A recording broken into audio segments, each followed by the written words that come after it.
अपनी पूरी जिंदगी खपा दी। पूज्य बापू समेत सभी स्वातंत्र सेनानियों को बलिदान की महान परंपरा जगाने वाले महान क्रांतिकारियों को आज मैं श्रद्धापूर्वक नमन करता हूं।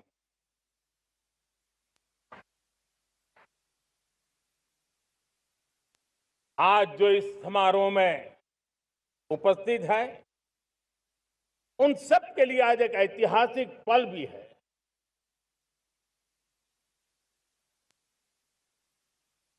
आजादी के बाद 15 अगस्त को लाल किले पर पहली बार वंदे मातरम गूंज रहा है।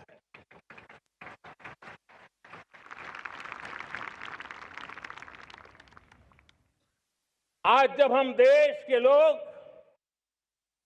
वंदे मातरम के 150 वर्ष मना रहे हैं, तो इससे बड़ा उत्तम अवसर क्या हो सकता है। मेरे प्यारे देशवासियों, पिछले दिनों देश के कुछ हिस्सों में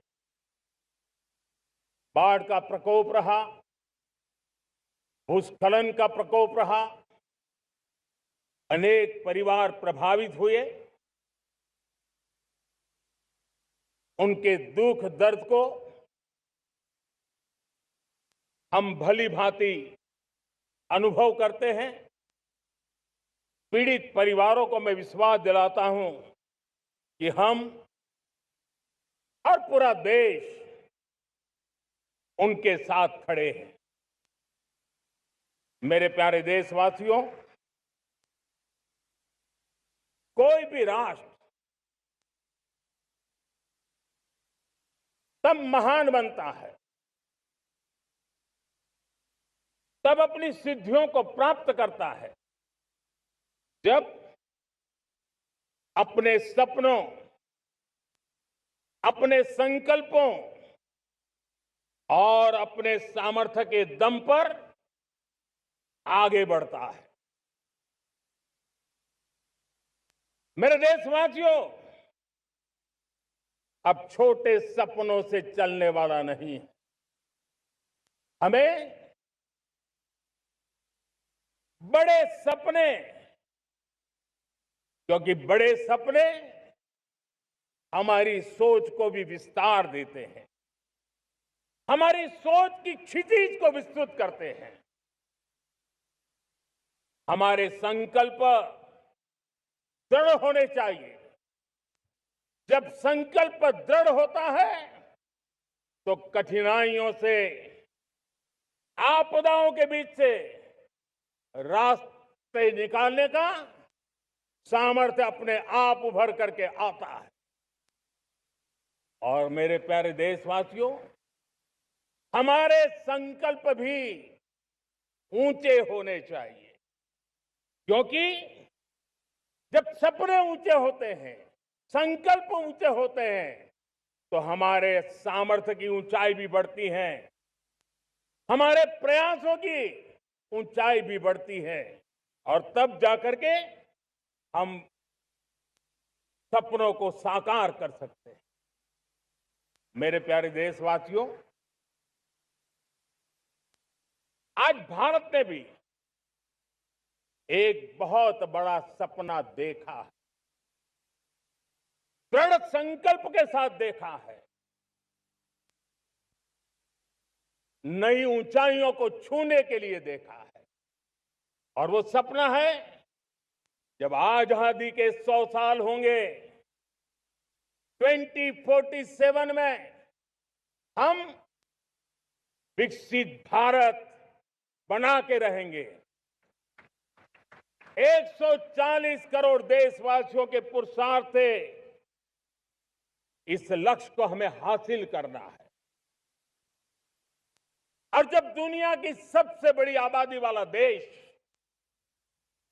विकसित होने का संकल्प लेता है, तो ये दुनिया की नजरों में भी हमारे साहस का परिचायक बन जाता है। दुनिया हमारी तरफ देखने का नजरिया बदलने के लिए मजबूर हो जाती है। प्यारे देशवासियों, और मैं ऐसे ही नहीं कह रहा हूं। पिछले 12 वर्ष में देश के कोटि कोटि नागरिकों ने, दलित हो, पीड़ित हो, वंचित हो, आदिवासी हो, गांव में रहने वाला हो, शहर में रहने वाला हो, गरीब हो, मध्यम वर्ग का हो, युवा हो, बुजुर्ग हो, नारी हो, पुरुष हो, उत्तर हो, दक्षिण हो, पूर्व हो, पश्चिम हो, हर किसी ने पिछले 12 साल में एक संकल्प के साथ, समर्पण के साथ देश को नई ऊंचाइयों पर ले जाने में हर प्रकार से प्रयास किया है। मैं उनके इस प्रयासों का आदरपूर्वक स्वीकार करता और उसी का परिणाम है कि इतने कम समय में 25 करोड़ देशवासी गरीबी को परास्त करके गरीबी से बाहर निकले हैं। इन्हीं देशवासियों का प्रयास का परिणाम है कि हम कभी फ्रेजाइल 5 में गिरे जाते थे। 12 साल के भीतर भीतर हम एक मेजर इकोनॉमी में फास्टेस्ट ग्रोइंग इकोनॉमी बन गए हैं। साथियों, देश आजाद हुआ, बहुत सारे सपने लेकर के आजाद हुआ, लेकिन हम गति नहीं पकड़ पाए, रफ्तार नहीं पकड़ पाए। होती है, चलती है, अरे हो जाएगा, देखा जाएगा, उसी में खोए रहे। 2014 तक आते आते तो पूरे विश्व ने हमें फ्रेजाइल 5 के उस में डंप कर दिया था। ऐसे समय पिछले 12 साल में भारत ने एक नई रफ्तार पकड़ी। तेज गति से हम आगे बढ़ रहे हैं और देशवासियों का संकल्प है कि अब 140 करोड़ देशवासियों के संकल्प को, सामर्थ्य को रोकना नामुमकिन है। प्यारे देशवासियों, पिछले 12 वर्षों में डिफेंस प्रोडक्शन करीब 4 गुना हुआ। खादी और ग्रामोद्योग का उत्पादन करीब 5 गुना हुआ। इलेक्ट्रॉनिक मैन्युफैक्चरिंग करीब 7 गुना बढ़ा। आधुनिक रेलवे कोच का निर्माण 21 गुना बढ़ा। मोबाइल फोन उत्पादन 33 गुना बढ़ा। इतना ही नहीं, आधुनिक युग को देकर के भी डिजिटल और इनोवेशन की दुनिया में भी हमने अपना परचम लहराया। इंटरनेट यूजर, इंटरनेट कंज्यूमर करीब करीब 4 गुना बढ़े। पेटेंट ग्रांट होने की संख्या 4 गुना बढ़ी। डिजिटल ट्रांजैक्शन 100 गुना बढ़े। सामान्य मानवीय की सुविधाओं की तरफ भी हमने उतना ही गंभीरता से काम किया।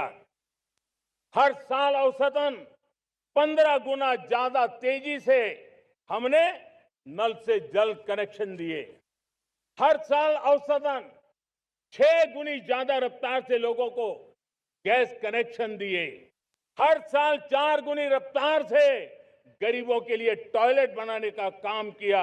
हर साल 3 गुना ज्यादा तेजी से गरीबों को घर देने का काम किया।